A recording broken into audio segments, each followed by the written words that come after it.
Sir नमस्ते, मैं Lakshman CNB सेवा से। मेरा सवाल पीयूष गोयल सर आपसे है कि $20 बिलियन 15 ईयर्स में इन्वेस्टमेंट न्यूजीलैंड यहाँ पे करेगा, तो आपके हिसाब से कौन सा सेक्टर सबसे ज्यादा पोटेंशियल लगता है न्यूजीलैंड इन्वेस्टमेंट के लिए?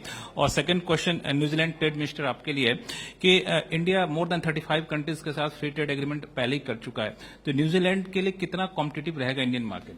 तो आपके सवाल में एक बड़ा विस्तार छुपा हुआ है।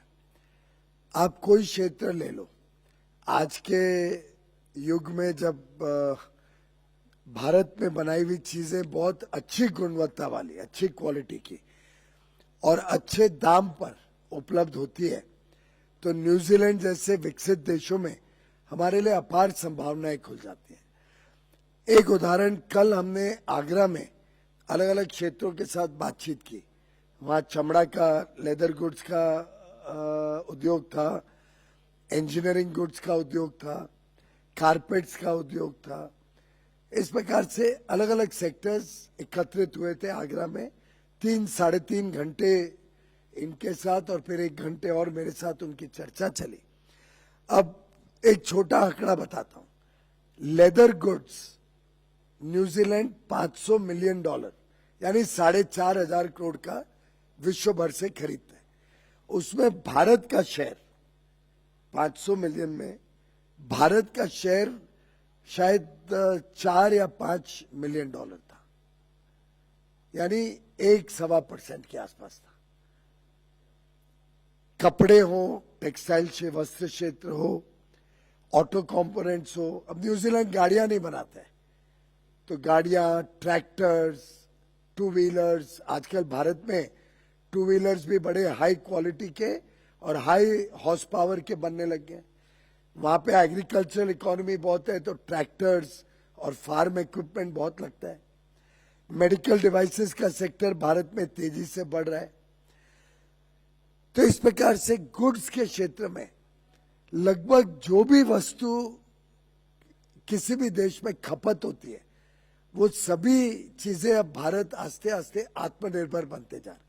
और उन सब में जब हम भारत जैसी बड़ी मार्केट के लिए प्रोड्यूस करते हैं, तो हमारी कॉस्ट ऑफ मैन्युफैक्चरिंग बड़ी कंपेटिटिव हो जाती है और सभी क्षेत्रों में नई मार्केट न्यूजीलैंड की जीरो इंपोर्ट टैरिफ पे पहले दिन से जीरो इंपोर्ट टैरिफ खुल जाती है। सर्विसेज के क्षेत्र में भी भारत बहुत तेजी से वृद्धि कर रहा है। इस वर्ष सर्विसेज का एक्सपोर्ट $400 बिलियन पार हो चुका है, जबकि हम न्यूजीलैंड में अभी भी सिर्फ लगभग $650-700 मिलियन का सर्विस एक्सपोर्ट करते हैं। तो वहां भी बहुत बड़े छलांग लगाने की पोटेंशियल सामने दिखती है। इसके अलावा अर्लियर इन द डे पहले भाषण में ऑनरेबल मिनिस्टर टॉड मैकले ने जिक्र किया था ड्यूअल डिग्रीज का, कि हम शिक्षा के क्षेत्र में क्यों ना कोशिश करें कि न्यूजीलैंड की यूनिवर्सिटी और भारत की यूनिवर्सिटी मिलकर कोर्स चलाएं, प्रोग्राम्स चलाएं और जॉइंट डिग्री दें न्यूजीलैंड इंडिया यूनिवर्सिटीज की। उसमें एक बड़ा लाभ होगा कि न्यूजीलैंड के बच्चों को भी भारत जैसे विकासशील देशों में काम करने का अनुभव बनेगा। लोगों से मिलना, यहाँ के कल्चर समझना, यहाँ के आगे चल के क्या पोटेंशियल है वो देखना, सीखना।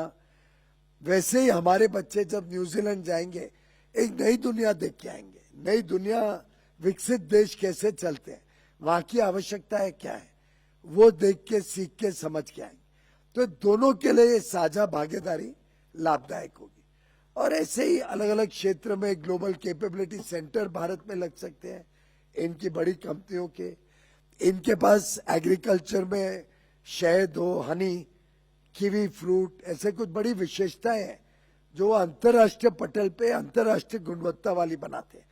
उसमें हमारी एग्रीमेंट हुई है कि ये प्रोडक्टिविटी भी और क्वालिटी भी दोनों सुधार करने के लिए हमें टेक्नोलॉजी में सहायता देंगे, हमारे किसानों की आमदनी बढ़ाने में हमारी सहायता करेंगे। और ऐसे मैं अपार चीजें समझा सकता हूं। Well, thank you so much. The record of India and the number of free trade agreements have done and under Minister Goyal is exceptional. There are few countries of the world that have done as many trade agreements of such quality as quickly as India has. We're very proud of the agreement that we have reached. I think it's probably one of the fastest been done and one of the highest qualities, and it will open opportunities for both Indians and New Zealanders that today we could only imagine. We are looking at it in the way that we can cooperate. Of course, there will be many things that New Zealand will sell to India, but there are many things we want to buy, because if you can get the balance in an agreement right, then actually it can grow in both ways. The other interesting thing will be in areas such as services and cooperation of people, education. I think that's where the real benefit will come. Although New Zealand is a small nation by population compared to India, in many areas of innovation around food production and farming, we have some of the best farmers and people in the world. We have committed to work closely with India to help Prime Minister Modi meet his ambition of increasing the earnings of Indian farmers and growers by 50%. There's a great amount of cooperation New Zealand is able to do in that area.